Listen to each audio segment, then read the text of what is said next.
Hello, StreamYard YouTube. It is June 17th, and we are going to finish up the book of Samuel. I thought I would come on at a different time so that I can keep up. As we can see, some people just love the ways of Satan, especially PhDs from Florida who are just not that bright because wisdom begins with respect for the Lord. And they clearly have zero respect for the Lord. But that's not our problem. Now, what am I watching? How's everyone today? 10,000 citizens invest 50, I keep saying $50. It used to be $50, but the price has gone up because of spiritual disobedience, disrespect, and just a bunch of things that should not have been. Like, by the time I get to the book of Acts and talk about Ananias and Sapphira and the evil, unnecessary thing that they did, some people are going to have to grow up. Some people are just not grown up. So, anyway, don't forget the devil comes to steal joy, the devil comes to steal progress and anything good happening in the world. Let me get the word on the screen. It is the star of the morning. Look at that. The morning star. His word is a lamp unto my feet, a light unto my path.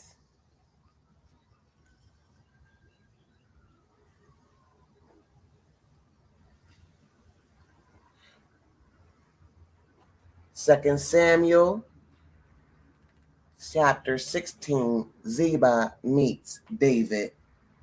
David passed a short way over the top of the Mount of Olives. There, Ziba, Mephibosheth's servant, met David. Ziba had 2 donkeys with saddles on them. They carried 200 loaves of bread, 100 cakes of raisins, and 100 cakes of figs. They also carried leather bags full of wine. The king asked Ziba, "What are these for? What are these things for?" Ziba answered, "The donkeys are for your family to ride. The bread and cakes of figs are for the servants to eat. And the wine is for anyone to drink who becomes weak in the desert." The king asked, "Where is Mephibosheth?" Ziba answered him, "Mephibosheth is staying in Jerusalem. He thinks today the Israelites will give my father's kingdom back to me." Then the king said to Ziba, "All right, everything that belonged to Mephibosheth I now give to you." Ziba said, "I bow to you. I hope I will always be able to please you." Shimei curses David. 2 Samuel chapter 16, verse 5. As David came to Baharim, a man came out from there. He was from Saul's family group. His name was Shimei, son of Gera. Shimei came out, cursing David as he came. He began throwing stones at David and his officers. But the people and soldiers gathered all around David. Shimei cursed David. He said, get out, you murderer, you troublemaker. The Lord is punishing you for the people in Saul's family you killed. You took Saul's place as king. But now the Lord has given the kingdom to your son Absalom. Now you are ruined because you are a murderer. Abishai, son of Zeruiah, said to the king, "Why should this dead dog curse you, the king? Let me go over and cut off his head." But the king answered, "This does not concern you, sons of Zeruiah. If he is cursing me because the Lord told him to, who can question him?" David also said to Abishai and all his officers, "My own son is trying to kill me. This man is a Benjamite, and he has more right to kill me. Leave him alone. Let him curse me. The Lord told him to do this. Maybe the Lord will see my misery. Right, Silky? Then maybe he will repay me with something good for the curses Shimei says today. So David and his men went on down the road, but Shimei kept following David. Shimei walked on the hillside on the other side of the road. He kept cursing David and throwing stones and dirt at him. The king and all his people arrived at the Jordan. They were very tired, so they rested there. Meanwhile, Absalom, Ahithophel, and all the men of Israel arrived at Jerusalem. David's friend Hushai, the Archite, came to Absalom. He said to Absalom, "Long live the king, long live the king." Absalom asked, "Why are you not loyal to your friend David? Why didn't you leave Jerusalem with your friend?" Hushai said, "I belong to the one chosen by the Lord and by these people and all the men of Israel. I will stay with you. In the past, I served your father. So whom should I serve now? David's son, I will serve you." Ahithophel's advice. 2 Samuel chapter 16, verse 20. Absalom said to Ahithophel, "Please tell us what we should do." Ahithophel said, "Your father left behind some of his slave women who give birth to his children. He left them there. He left them here to take care of the people. Have physical relations with them. Then all the Israelites will hear that your father is your enemy, and all your people will be encouraged to give you more support." So they put up a tent for Absalom on the flat roof of the palace. Everyone in Israel could see it, and Absalom had physical relations with his father's slave women. At that time, people thought Ahithophel's advice was as reliable as God's own word. Both David and Absalom thought it was that reliable. 2 Samuel chapter 17, Ahithophel said to Absalom, "Let me choose 12,000 men. I'll chase David tonight. I'll catch him while he is tired and weak. I'll frighten him so all his people will run away. But I'll kill only David. Then I'll bring everyone back to you. If the man you are looking for is dead, everyone else will return safely." This plan seemed good to Absalom and to all the leaders of Israel. But Absalom said, "Now call Hushai the Archite. I also want to hear what he says." So Hushai came to Absalom. Absalom said to him, "This is the plan Ahithophel gave. Should we follow it? If not, tell us." Hushai said to Absalom, "Ahithophel's advice is not good this time." Hushai added, "You know your father and his men are strong. They are as angry as a bear that is robbed of his babies. Your father is a skilled fighter. He won't stay all night with the people. He is probably hiding. He is probably already hiding in a cave or some other place. If your father attacks your men first, people will hear the news and they will think Absalom's followers are losing. Then even the men who are as brave as a lion will become frightened. This is because all the Israelites know your father is a fighter. They know his men are brave. This is what I suggest. Gather all the Israelites from Dan to Beersheba. There will be as many people as grains of sand by the sea. Then you yourself must go into the battle. We will catch David where he is hiding. We will fall on him as dew falls on the ground. We will kill him and all his men. Come running in here. No one will be left alive. What if David escapes into a city? Then all the Israelites will bring ropes to that city. We'll put we'll pull that city into the valley. There won't be even a small stone left there. Absalom and all the Israelites said, the advice of Hushai the Archite is better than that of Ahithophel. They said this because the Lord had planned to destroy the good advice of Ahithophel. In this way, the Lord could bring disaster on Absalom. Hushai told these things to Zadok and Abiathar, the priests. He told them what Ahithophel had suggested to Absalom and the elders of Israel. He also reported to them what he himself had suggested. Hushai said, quickly send a message to David. Tell him not to stay tonight at the crossings into the desert. Tell him to cross over the Jordan River at once. If he crosses the Jordan River, he and all his people won't be caught. Jonathan and Ahimaaz were waiting at En Rogel. They did not want to be seen going into the town, so a servant girl would go out to them and give them messages. Then Jonathan and Ahimaaz would go and tell King David. But a boy saw Jonathan and Ahimaaz and told Absalom. So Jonathan and Ahimaaz ran away quickly.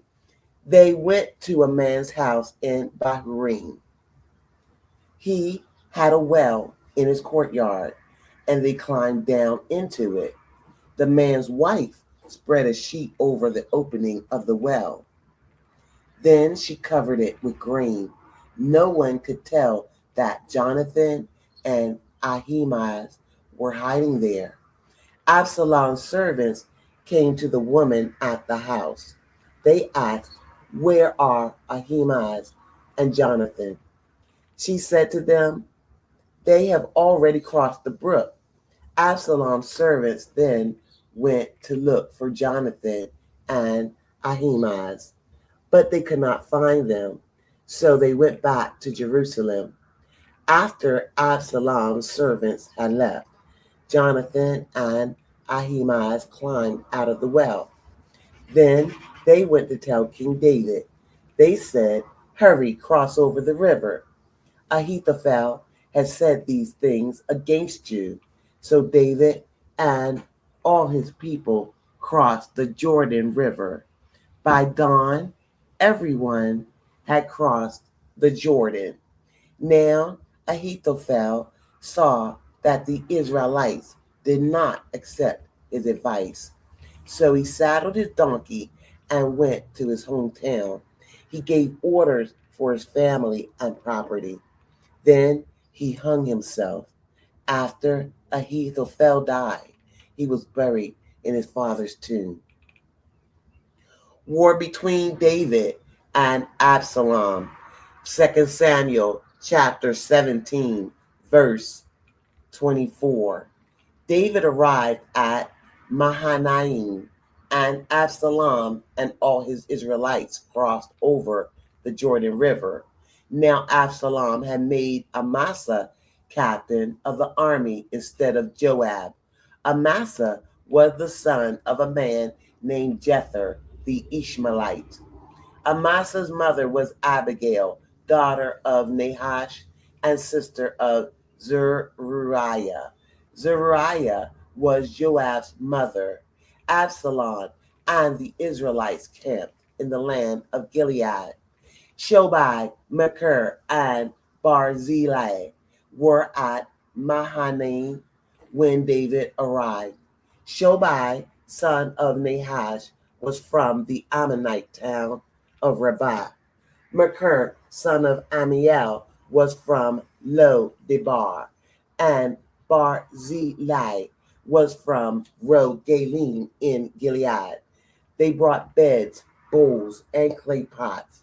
They brought wheat, barley, flour, roasted grain, beans, and small peas. They also brought honey and milk, curds, sheep, and cheese made from cow's milk. They brought these things for David and his people. They had said, the people had become hungry and tired and thirsty in the desert. 2 Samuel chapter 18. David counted his men. He chose commanders over groups of 1,000 and commanders over groups of 100. He sent the troops out in three groups. Joab commanded one-third of the men. Joab's brother Abishai, son of Zeruiah, commanded another third, and Ittai from Gath commanded the last third. King David said to them, I will also go with you. But the men said, no, you must not go with us. If we run away in the battle, Absalom's men won't care. Even if half of us are killed, Absalom's men won't care. But you're worth 10,000 of us. It is better for you to stay in the city. Then, if we need help, we can send it. The king said to his people, I will do what you think is best. So the king stood at the side of the gate as the army went out. They went out in groups of 100 and 1,000. The king gave a command to Joab, Abishai, and Ittai. He said, be gentle with young Absalom for my sake. Everyone heard the king's orders about Absalom to the commanders. David's army went out into the fields against Absalom's Israelites. They fought in the forest of Ephraim. There, David's army defeated the Israelites. Many died that day, 20,000 men.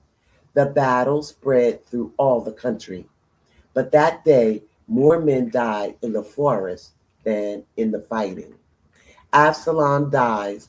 2 Samuel chapter 18, verse 9.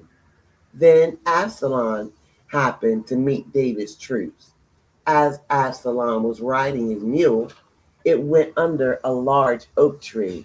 The branches were thick, and Absalom's head got caught in the tree. His mule ran out from under him, so Absalom was left hanging above the ground. When one of the men saw it happen, he told Joab. He said, I saw Absalom hanging in an oak tree. Joab said to him, you saw him? Why didn't you kill him and let him fall to the ground? I would have given you a belt and 4 ounces of silver.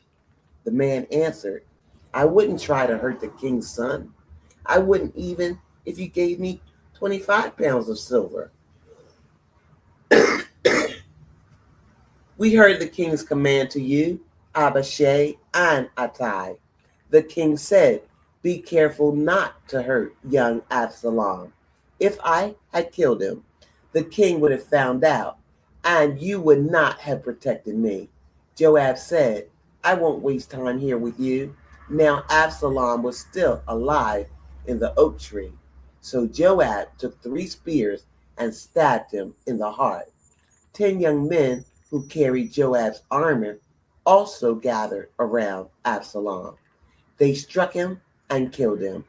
Then Joab blew the trumpet. So the troops stopped chasing Absalom's Israelites. Then Joab's men took Absalom's body. They threw it into a large pit in the forest. Then they filled the pit with many stones. All the Israelites who followed Absalom ran away and went home. When Absalom was alive, he had put up a pillar in the king's valley. It was a monument to himself. He said, I have no son to keep my name alive. So he named the pillar after himself. That pillar is called Absalom's monument even to this day.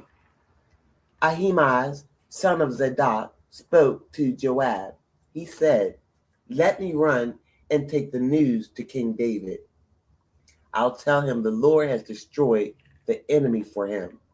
Joab answered Ahimaaz, "No, you are not the one to take the news today. You may do it another time, but do not take it today, because the king's son is dead." Then Joab said to a man from Cush, "Go, tell the king what you have seen." The Cushite bowed to Joab and ran to tell David. But Ahimaaz, son of Zadok, begged Joab again. He said, "No matter what happens, please let me go along with the Cushite." Joab said, "Son, why do you want to carry the news? You won't get any reward for the news you bring." Ahimaaz answered, "No matter what happens, I will run." So Joab said to Ahimaaz, "Run." Then Ahimaaz ran by way of the Jordan Valley and passed the Cushite. Now David was sitting between the inner and outer gates of the city. The watchman went up to the roof by the gate walls. As he looked up, he saw a man running alone. He shouted to King David. The king said, "If he is alone, he is bringing good news." The man came nearer and nearer to the city. Then the watchman saw another man running. The watchman called to the gatekeeper, "Look, another man is running alone." The king said, "He is also bringing good news." The watchman said, "I think the first man runs like Ahimaaz, son of Zadok." The king said, "Ahimaaz is a good man. He must be bringing good news." Then Ahimaaz called a greeting to the king. He bowed face down on the ground to the king. He said, "Praise the Lord your God. The Lord had defeated the men who were against you, my king." The king asked, "Is young Absalom all right?" Ahimaaz answered, "When Joab sent me, I saw some great excitement, but I don't know what it was." Good morning. Good morning. But I don't know what it was. Then the king said, "Step over here and wait." So Ahimaaz, so Ahimaaz stepped aside and stood there. Then the Cushite arrived. He said, "Master and king, hear the good news. Today the Lord has punished the people who were against you." The king asked the Cushite, "Is young Absalom all right?" The Cushite answered, "May your enemies be like that young man. May all who come to hurt you be like that young man." Then the king knew Absalom was dead. He was very upset. He went to the room over the city gate and cried. As he went, he cried out, "My son Absalom, my son Absalom, I wish I had died for you. Absalom, my son, my son." 2 Samuel chapter 19. Joab scolds David. People told Joab, "Look, the king is crying. He is very sad because of Absalom." David's army had won the battle that day, but it became very but it became a very sad day for all the people. This was because they heard the king is very sad for his son. The people came into the city quietly. They were like people who had been defeated in battle and had run away. The king covered his face and cried loudly, "My son Absalom, Absalom, my son, my son." Then Joab went into the king's house. He said to the king, "Today you have shamed all your men. They saved your life today. They saved the lives of your sons, daughters, wives, and slave women. You have shamed them because you love those who hate you, and you hate those people who love you." Today, you've made it clear that your commanders and men mean nothing to you. What if Absalom had lived and all of us were dead? I can see you would be very pleased. Now go out and encourage your servants. I swear by the Lord that if you don't go out, no man will be left with you by tonight. That will be worse than all the troubles you have had from your youth until today. So the king went to the city gate.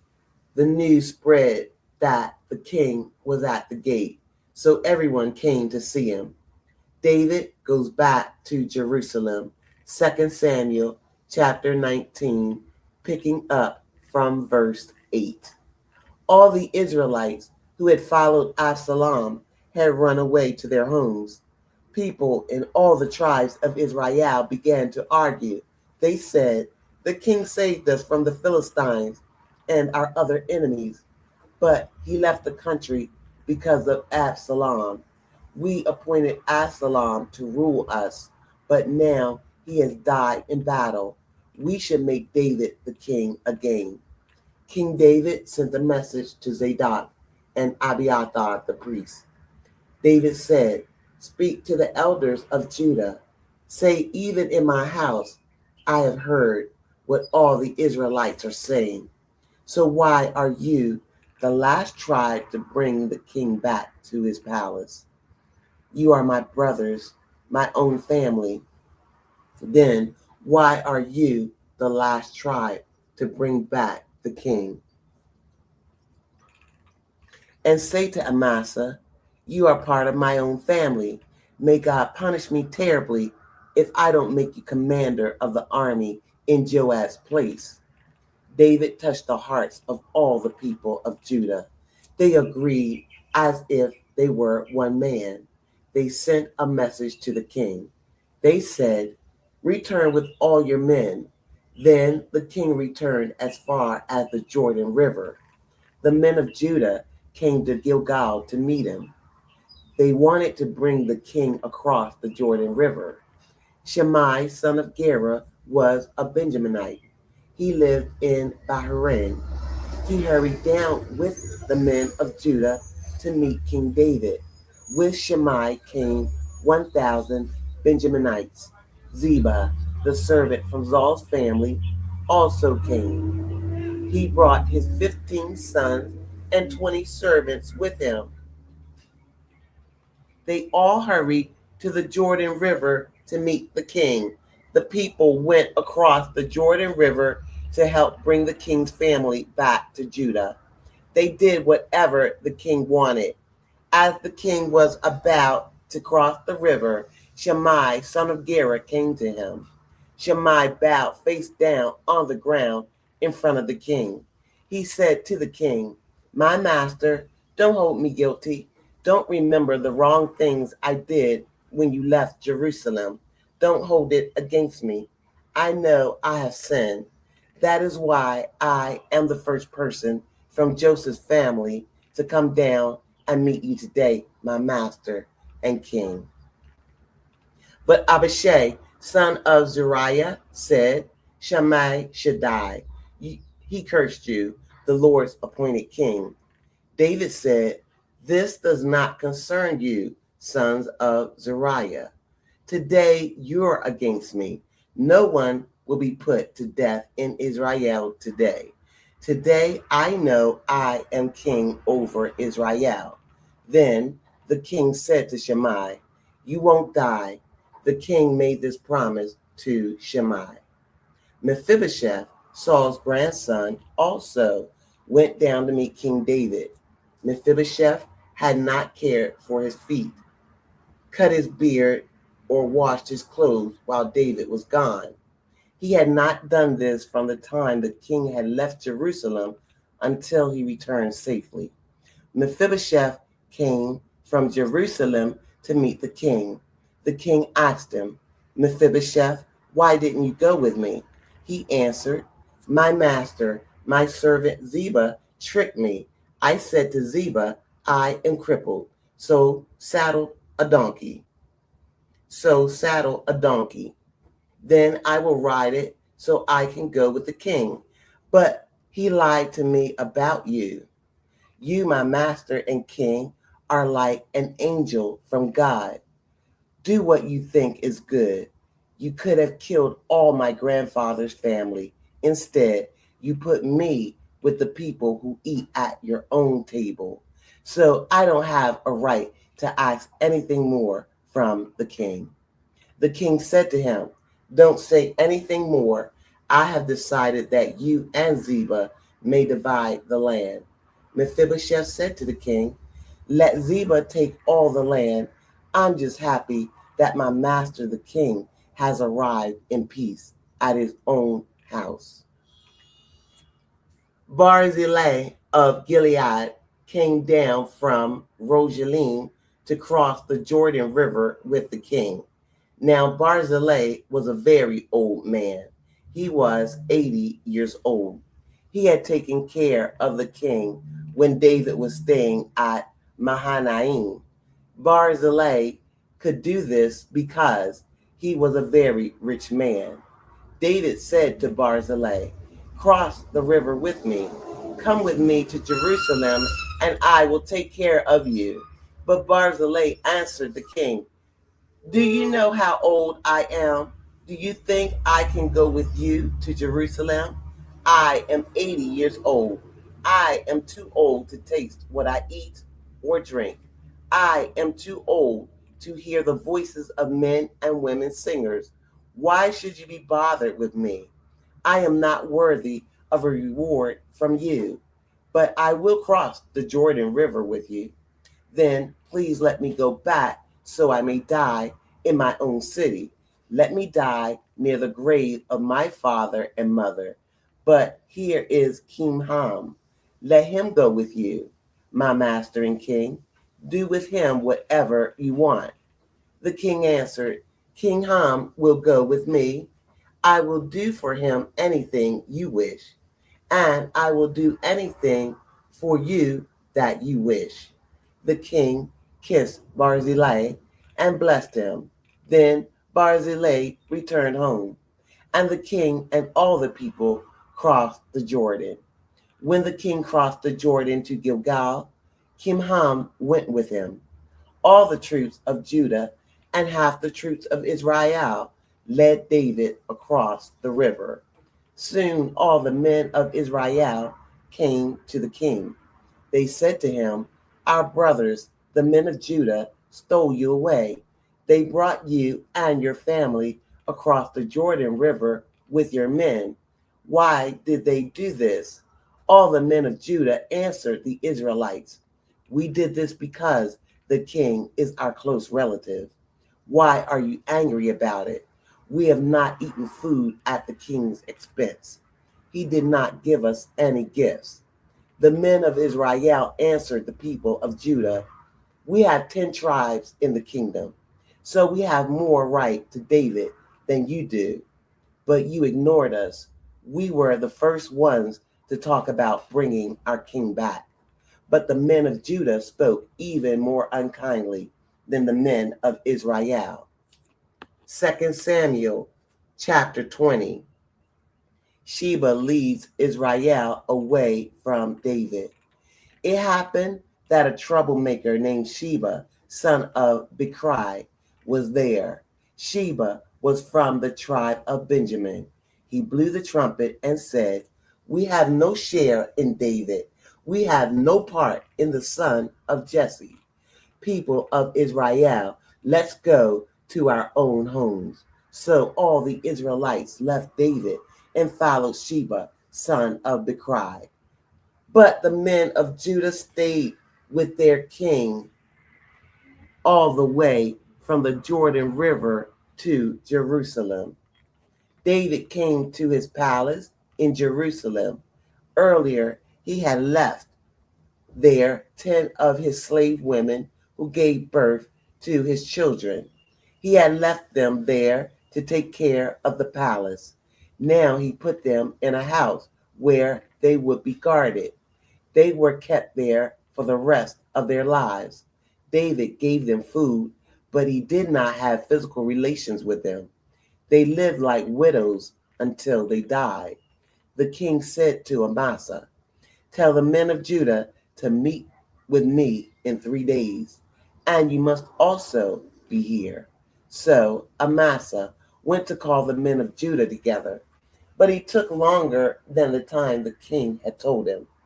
David said to Abishai, "Sheba, son of Bakri, is more dangerous to us than Absalom was. Take my men and chase him. Hurry before he finds strong walled cities. If he gets there, he will escape from us." So Joab's men, the Kerethites and the Pelethites, who were the king's bodyguards, and all the soldiers went with Abishai. They went out from Jerusalem to chase Sheba, son of Bechri. When Joab and the army came to the great rock at Gibeon, Amasa came out to meet them. Joab was wearing his uniform. At his waist he wore a belt. It held his sword in its case. As Joab stepped forward, his sword fell out of its case. Joab asked Amasa, "Brother, is everything all right with you?" Then, with his right hand, he took Amasa by the beard to kiss him. Amasa did not guard against the sword that was in Joab's hand. So Joab pushed the sword into Amasa's stomach. This caused Amasa's insides to spill on the ground. Joab did not have to stab Joab did not have to stab Amasa again. He was already dead. Then Joab and his brother Abishai continued to chase Sheba, son of Bechri. One of Joab's young men stood by Amasa's body. The young man said, "Everyone who is for Joab and David should follow Joab." Amasa lay in the middle of the road, covered with his own blood. The young man saw that everyone was stopping to look at the body. So he dragged Amasa's body from the road and laid it in a field. Then he put a cloth over it. After Amasa's body was taken off the road, all the men followed Joab. They went with him to chase Sheba, son of Bechri. Sheba went through all the tribes of Israel to Abel Beth Micah. All the Berites, all the Beretes also came together and followed him. So Joab and his men came to Abel Beth Micah and surrounded it. They piled dirt up against the city wall so they could attack it, and they began digging under the city walls to make them fall down. But a wise woman shouted out from the city. She said, "Listen, listen, tell Joab to come here. I want to talk to him." So Joab came near her. She asked him, "Are you Joab?" He answered, "Yes, I am." Then she said, "Listen to what I say." Joab said, "I'm listening." Then the woman said, "In the past, people would ask, in the past, people would say, ask for advice at Abel. Then the problem would be solved. I am one of the peaceful, loyal people of Israel. You are trying to destroy an important city of Israel. Why must you destroy what belongs to the Lord?" Joab answered, "May I not destroy nor ruin anything. That is not what I want. But there is a man here from the mountains of Ephraim. He is named Sheba, son of Bechri. He has turned against King David. If you will bring him to me, I will leave the city alone." The woman said to Joab, "His head will be thrown over the wall to you." Then the woman spoke very wisely to all the people of the city. They cut off the head of Sheba, son of Bechri. Then they threw it over the wall of Joab. So he blew the trumpet, and the army left the city.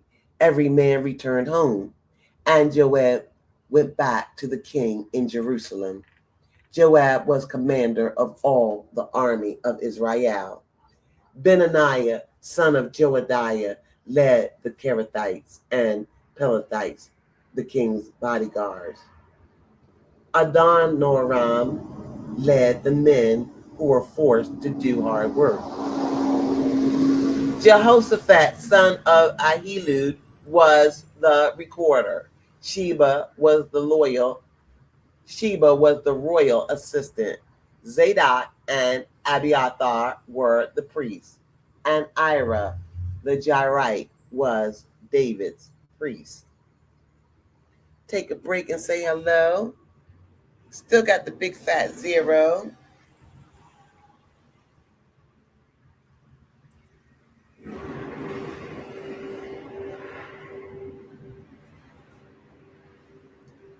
I can go on and read 2 Samuel and finish up this book today and move on to the next book. But again, my purpose in reading, and let me tell you how much fun the park will be. So, yes, if free will, if you choose to smoke, you may smoke that which is legal to smoke,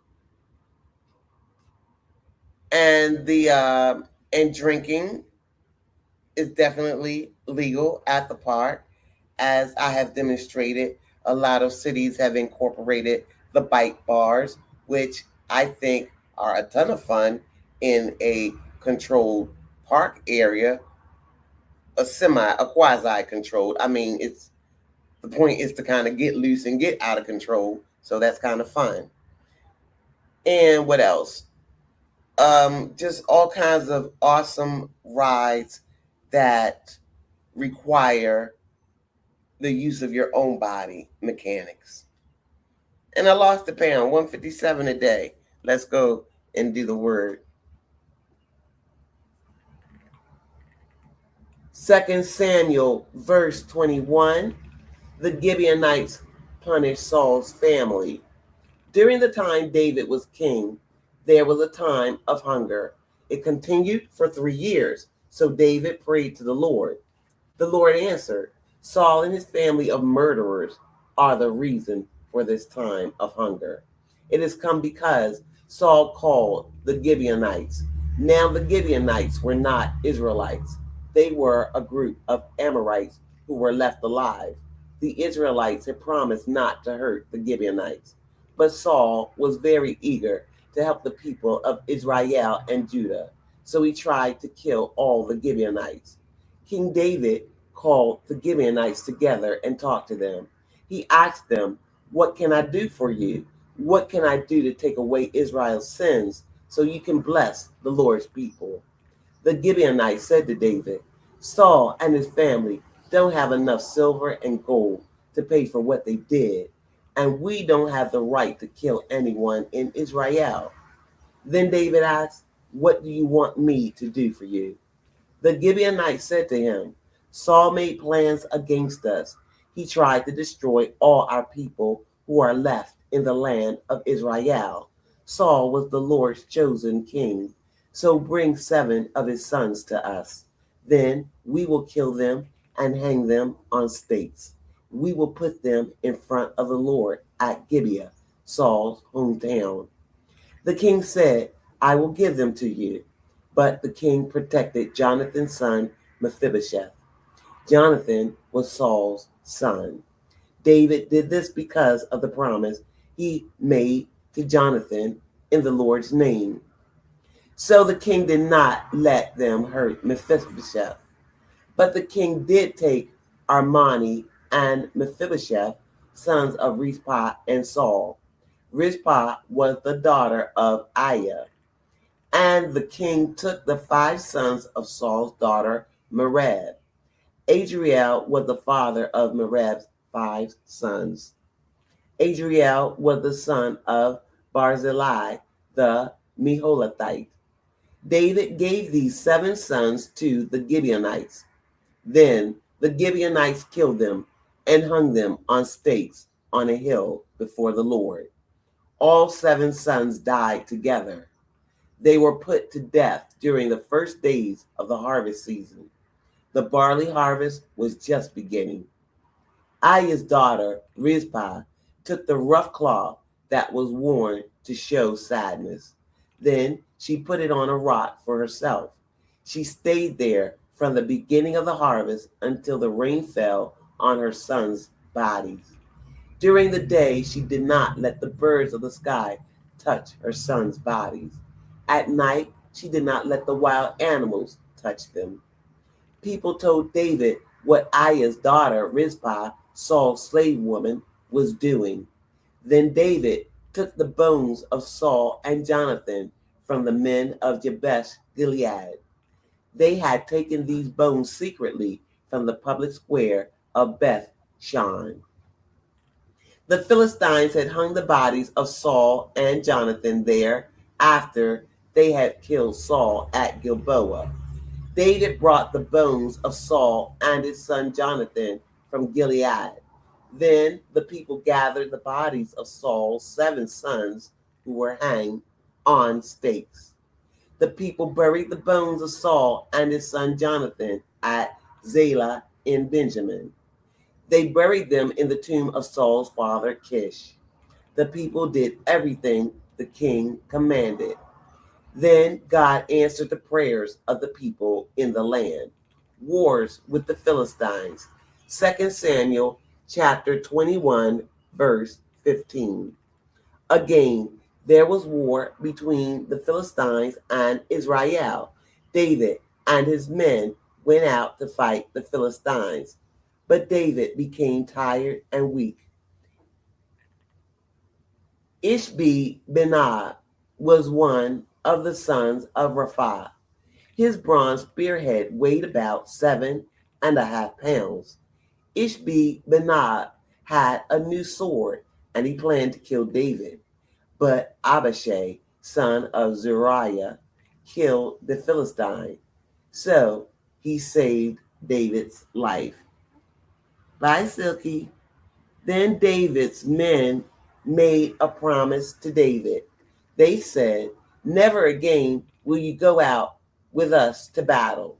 If you were killed, Israel would lose its greatest leader." Later at Gob, there was another battle with the Philistines. Sibbecai, the Hushathite, killed Saph, another one of the sons of Rapha. Later, there was another battle at Gob with the Philistines. Elinan, son of Jar Oragim from Bethlehem, killed Goliath from Gath. Goliath's spear was as large as a weaver's rod. At Gath, another battle took place. A very large man was there. He had 6 fingers on each hand, and he had 6 toes on each foot.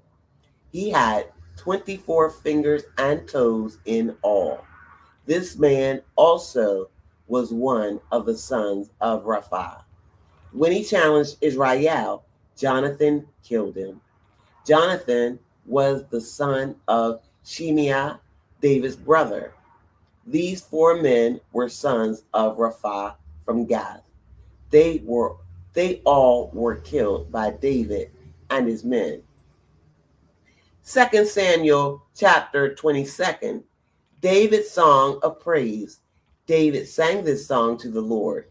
He sang it when the Lord had saved him from Saul and all his other enemies. He said, "The Lord is my rock, my place of safety, my Savior. My God is my rock. I can run to him for safety. He is my shield and my saving strength. The Lord is my high tower and my place of safety.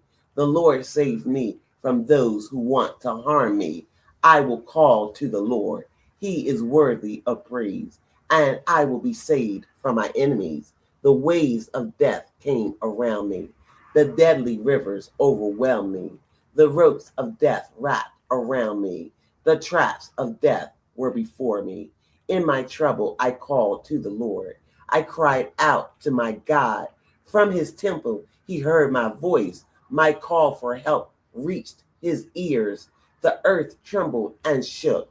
The foundations of heaven began to shake. They shook because the Lord was angry. Smoke came out of his nose. Burning fire came out of his mouth. Burning coals went before him.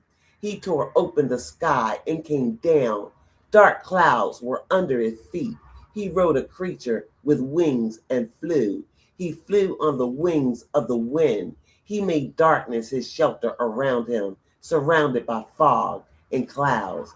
Out of the brightness of his presence came flashes of lightning.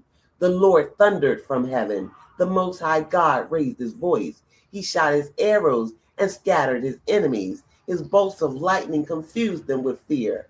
The Lord spoke strongly. The wind blew from his nose. The valleys of the sea appeared. The foundations of the earth were seen. The Lord reached down from above and took me. He pulled me from the deep water. He saved me from my powerful enemies. Those who hated me were too strong for me. They attacked me at my time of trouble. But the Lord supported me. He took me to a safe place. Because he delights in me, he saved me. The Lord spared me because I did what was right. Because I have not done evil, he has rescued me. I have followed the ways of the Lord. I have not done evil by turning from my God. I remember all his laws. I have not broken his rules. I have kept myself innocent before him. I have kept myself from doing evil. The Lord rescued me because I did what was right. I did what the Lord said was right. Lord, you are loyal to those who are loyal. You are good to those who are good. You are pure to those who are pure. But you are against those who are bad. You save those who are not proud. But you make humble those who are proud. Lord, you give light to my lamp. The Lord brightens the darkness around me. With your help, I can attack an army. With God's help, I can jump over a wall. The ways of God are without fault. The Lord's words are pure. He is a shield to those who trust him. Who is God? Only the Lord. Who is the rock? Only our God. God is my protection. He makes my way free from fault. He makes me like a deer which does not stumble. He helps me stand on the steep mountains. He trains my hands for battle, so my arms can bend a bronze bow. You protect me with your saving shield. You have stooped to make me great. You give me a better way to live, so I live as you want me to. I chased my enemies and destroyed them. I did not quit till they were destroyed. I destroyed and crushed them, so they couldn't rise up again. They fell beneath my feet. You gave me strength in battle. You made my enemies bow before me. You made my enemies turn back. I destroyed those who hated me. They called for help, but no one came to save them. They called to the Lord, but he did not answer them. I beat my enemies into pieces. They were like dust on the ground. I pounded them out and walked on them like mud in the streets. You saved me when my people attacked me. You kept me as the leader of nations. People I never knew serve me. Foreigners obey me. As soon as they hear me, they obey me. They all they all become afraid. They tremble in their hiding places. The Lord lives. May my rock be praised. Praise God, the rock who saves me. God gives me victory over my enemies. He brings people under my rule. He frees me from my enemies. You set me over those who hate me. You save me from cruel men. So I will praise you, Lord, among the nations. I will sing praises to your name. The Lord gives great victories to his king. His, he is loyal to his appointed king, to David and his descendants forever. 2 Samuel chapter 23, David's last words.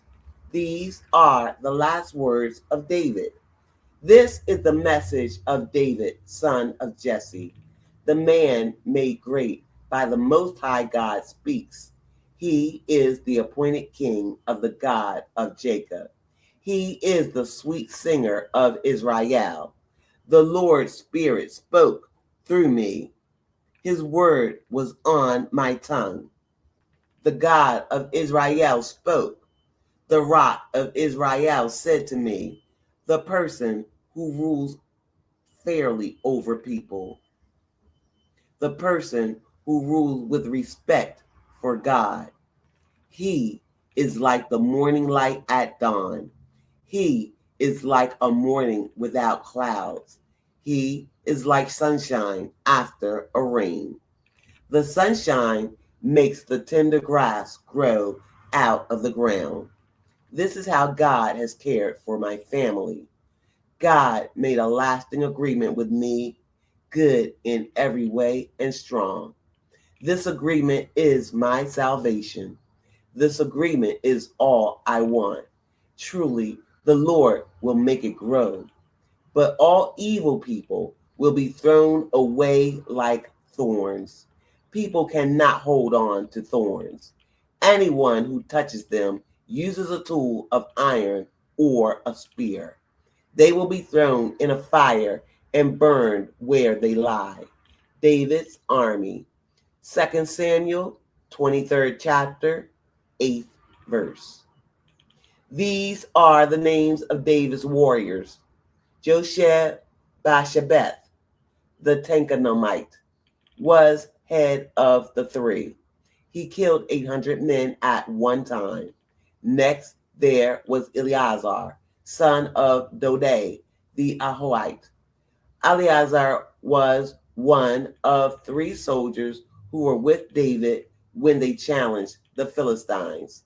The Philistines were gathered for battle, and the Israelites drew back.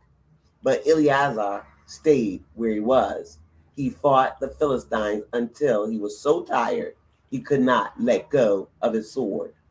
The Lord gave a great victory for the Israelites that day. The people came back after Eleazar had won the battle, but they came only to take the weapons and armor from the enemy. Next there was Shammah, son of Agi the Hararite. The Philistines came together to fight. They stood there. They stood where there was a field full of small peas. Israel's troops ran away from the Philistines, but Shammah stood in the middle of the field. He fought for the field and killed the Philistines, and the Lord gave a great victory. Once 3 of the 30 David's chief soldiers came down to him during harvest. Now David was at the cave of Adullam. The Philistine army had camped in the valley of Rephaim. At that time, David was in a protected place, and some of the Philistine soldiers were in Bethlehem.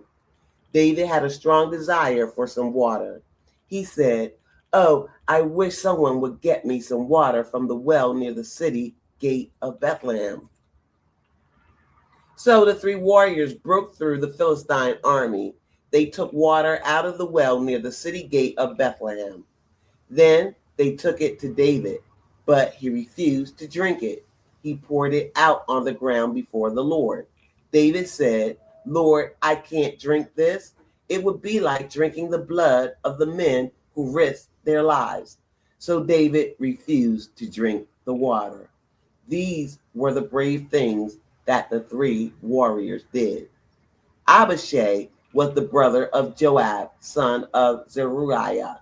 He was captain of the 3. Abishai used his spear against 300 enemies and killed them. He became as famous as the 3. Abishai received even more honor than the 3.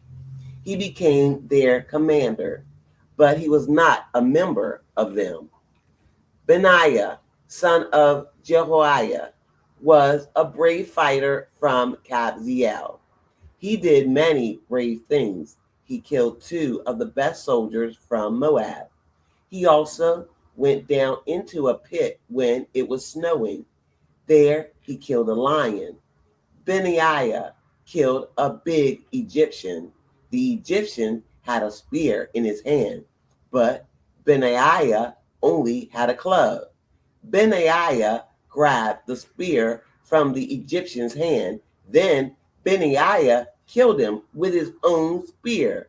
These were the brave things that Benaiah, son of Jehoiada, did. He was as famous as the three. He received more honor than the 30, but he did not become a member of the three. David made him leader of his bodyguard. The 30 chief soldiers. 2 Samuel chapter 23, verse 24. The following men were among the 30: Asahel, brother of Joab; Elhanan, son of Dodo from Bethlehem; Shammah the Harodite; Elika the Harodite; Helez the Paltite; Ira, son of Ikash from Tekoa; Abiezer the Anothite; Mebune the Hushathite; Zalmon the Ahohite; Maharara the Netophatite; Heled son of Baanah the Netophatite; Ithai, son of Rabbi from Gibeah of the land of Benjamin; Benaiah the Pirathonite; Hadai from the ravines of Gaash; Abi Albon the Arbathite; Asmaveth the Barhumite; Eliabah the Shaalbonite; the sons of Jeshen; Jonathan, son of Shammah the Hararite; Ahaim, son of Sharar the Hararite; Eliphelet, son of Ahasba the Maacathite; Eliam, son of Ahithophel the Gilonite; Hezro the Carmelite; Paarai the Arbite; Igal, son of Nathan of Zobah, the son of Hagrai; Zelite the Ammonite; Naharai the Beerothite, who carried the armor of Joab, son of Zeruiah; Ira the Ithrite; Gareb the Ithrite; and Uriah the Hittite. There were 37 in all. 2 Samuel 24th chapter. David counts his army. The Lord was angry with Israel again. He caused David to turn against the Israelites. David said, "Go, count the people of Israel and Judah." King David spoke to Joab, the commander of the army. David said, "Go through all the tribes of Israel. Go from Dan to Beersheba and count the people. Then I will know how many there are." But Joab said to the king, "May the Lord your God give you 100 times more people, and may you live to see this happen. But why do you want to do this?" But the king very strongly commanded Joab and the commanders of the army. So they left the king to count the people of Israel. After crossing the Jordan River, they camped near Aroer. They camped on the south side of the city in the ravine. They went through Gad and on to Jazer. Then they went to Gilead and the land of Tatum Hodshi. Next they went to Dan Jan and around Sidon. They went to the strong walled city of Tyre. They also went to all the cities of the Hivites and Canaanites. Finally, they went to southern Judah, to Beersheba, After 9 months and 20 days, they had gone through all the land. Then they came back to Jerusalem. Joab gave the list of the people to the king. There were 800,000 men in Israel who could use the sword, and there were 500,000 men in Judah. David felt ashamed after he had counted the people. He said to the Lord, I have sinned greatly in what I have done. Lord, I beg you, forgive my sin. I have been very foolish. Before David got up in the morning, the Lord spoke his word to God. Before David got up in the morning, the Lord spoke his word to Gad. He was a prophet and David's seer. The Lord, the Lord told Gad, go and tell David, this is what the Lord says. I offer you three choices. Choose one for me to do to you. Gad went to David and told him. Gad said, choose one of these three things. Should 3 years of hunger come to you and your land? Or should your enemies chase you for 3 months? Or should there be 3 days of disease in your country? Think about it. Then decide which of these things I should tell the Lord who sent me. David said to Gad, I am really in trouble, but the Lord is very merciful. So let the Lord punish us. Don't let my punishment come from people. So the Lord sent disease on Israel. It began in the morning, and it continued until the chosen time to stop. From Dan to Beersheba, 7,000 people died. From Dan to Beersheba, 70,000 people died. The angel raised his arm toward Jerusalem to destroy it also.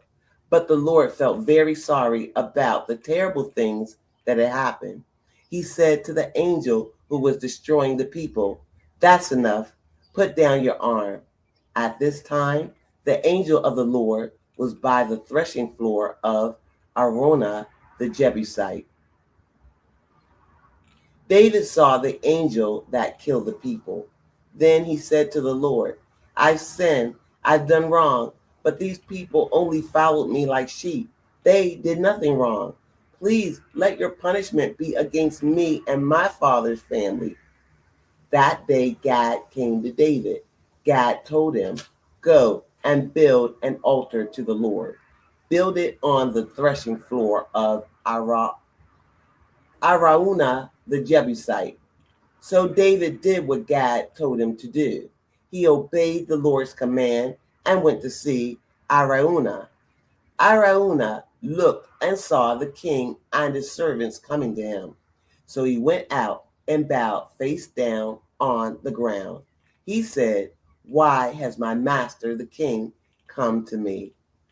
David answered, to buy the threshing floor from you. I want to build an altar to the Lord. Then the disease will stop. Araunah said to David, my master and king, you may take anything you want for a sacrifice. Here are some oxen for the whole burnt offering. Here are the threshing boards and the yokes for the wood. My king, I give everything to you. Araunah also said to the king, may the Lord your God be pleased with you. But the king answered Araunah, no, I will pay you for the land. I won't offer to the Lord my God burnt offerings which cost me nothing. So David bought the threshing floor and the oxen for 1¼ pounds of silver. Then he built an altar to the Lord there, and he offered whole burnt offerings and fellowship offerings. Then the Lord answered his prayer for the country, and the disease in Israel stopped. And that was the book of Samuel.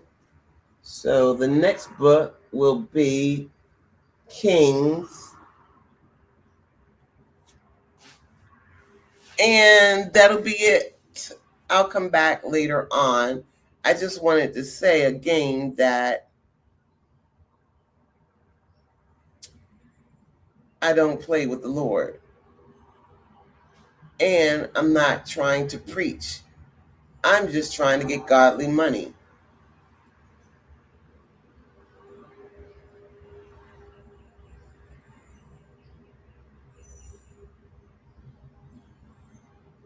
Okay, I'll be back with the Kings probably later on tonight. I'm gonna go get dressed and get my cat some food. I just want to see this country do better, and we can if the right people come together. There are a lot of ignorant people. I guess that's what ignorant people do. But some people are a blessing and a curse in the same skin. I can't sort anybody out, and I can't cuss out the world. I'm only going to do the best that I can to make the change that I can make. And there are 6 men who I see serious for the presidency. 2 are by default, just by because of where they are, and that is the Maryland leaders, Governor West and Mayor Brandon. Just by default and by position, and their age and their come up, there's something. But then there is the Honorable former Governor Martin O'Malley. He's a serious contender. The Honorable Mayor Kurt Smoke. You're sleeping on that man. And the Honorable Lieutenant Governor Michael Steele. I think that's 6 men that I named that would be serious leaders.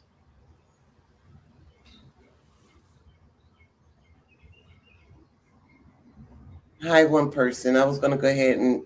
Okay.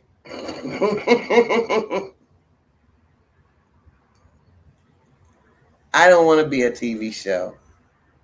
I want to be the captain of a park playground that is owned by 10,000 people because somebody read the Bible and saw that it's time to evolve and do the ways of Jesus and do what Jesus did and share. Yeah, I'm leaving now. See you guys later on tonight, and I'll do Kings. I'm going to go get dressed, go get my cat some kitty food. You have a good day. In the stream. I should sing something. In the stream.